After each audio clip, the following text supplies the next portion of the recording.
Manchester City's upturn in form coincided with Sterling's goal involvement. For someone who struggled at the back end of last season, someone who struggled at the start of the season, starting only just 6 out of 17 first Premier League games, if I'm not mistaken, then having 6 goal involvements in the last 7 Premier League games, he is certainly showing that he can prove people wrong. He's rediscovering his love of the game, the way he puts it. And I think a lot of people maybe underestimate the fact that at times players do go through that little rough patch emotionally, mentally, and you do need to rediscover your love of football.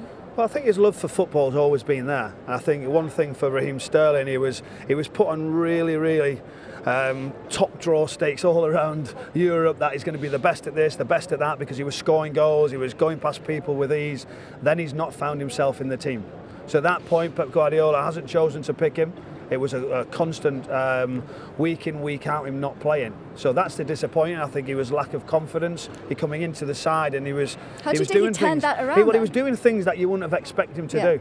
Real quality was driving away. He'd be getting opportunity. He would sort of trip over the ball. He was really having a tough time. But all you can do is get back on the training ground, keep working hard and realise that your talents will come through, and then the manager gives you a game for whatever reason, you've got to take that chance, and I feel like he has now. He's obviously creating, he's getting goals, so it's going to be an interesting 3 months for Raheem Sterling, whether there's a commitment from the club or whether he actually moves on. What do you think is the reason behind the sudden improvement?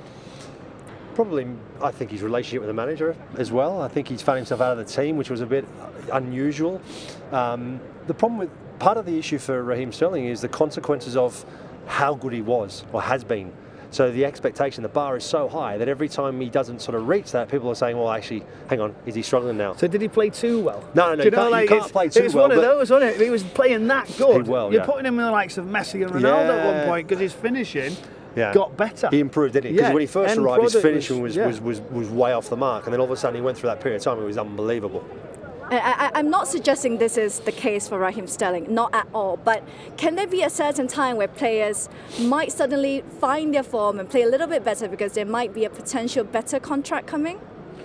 I think we're always looking for contracts as players of what's around the corner. Is there another club? Is there something different? Players want the best contracts that they can ever have. So listen, I think it's just a situation that he wants to play as much football as he can.